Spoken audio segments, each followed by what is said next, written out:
In North America, much of the land that the descendants of colonizers inhabited can be traced back to Native American tribes.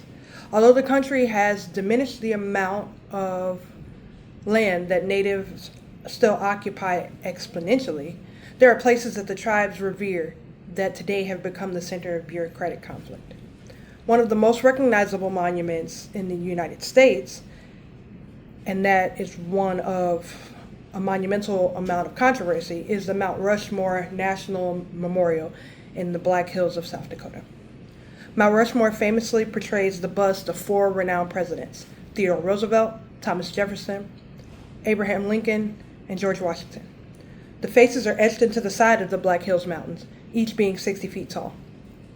National Geographic Online highlights the controversy surrounding the memorial's creation and the sullied history of its architect.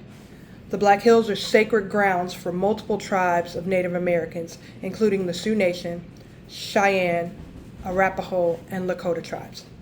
Known as the Tunkasila Sakpa Paha, or Six Grandfathers Mountains. It's considered stolen land due to its sacred nature and the land being an area used for agriculture by the natives.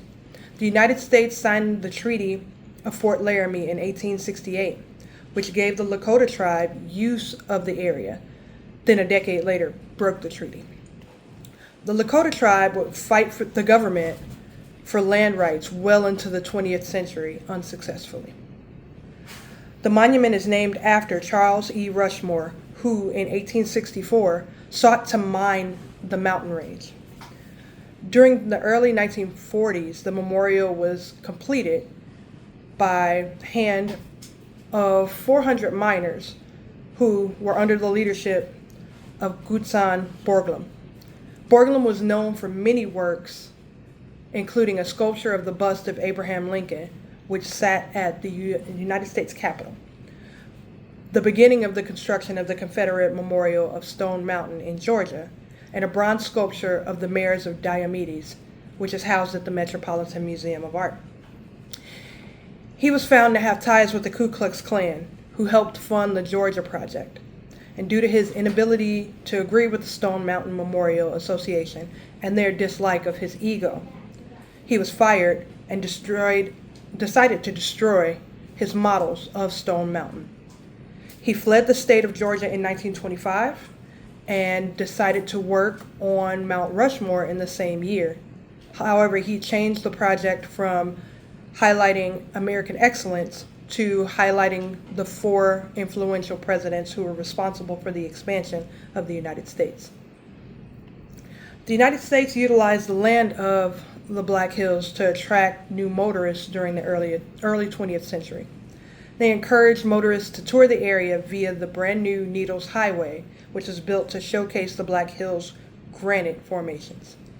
The influx of tourists spurred the desire for more attractions to the land. The South Dakota State Historical Society learned of Borglum's work at Stone Mountain and petitioned South Dakota to have their own monument of likenesses engraved in the mountain. And according to the Smithsonian Magazine online, the carving work began in 1927 and was completed in 1941, just months after Borglum's passing. Now, to remove Mount Rushmore would lead to further desecration of the sacred native land. On one hand, you have a historical monument for the states, but you have land near and dear to the only people who can claim longevity into millennia of the land. And since the United States went back on the treaty, the land should be recovered by the Lakota tribe. And the tribe should be able to decide what should happen to the face of their sacred hills.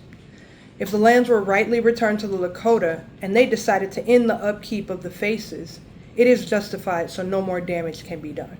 However, if they decided to work with the United States in maintaining the monument, that would be justified as well.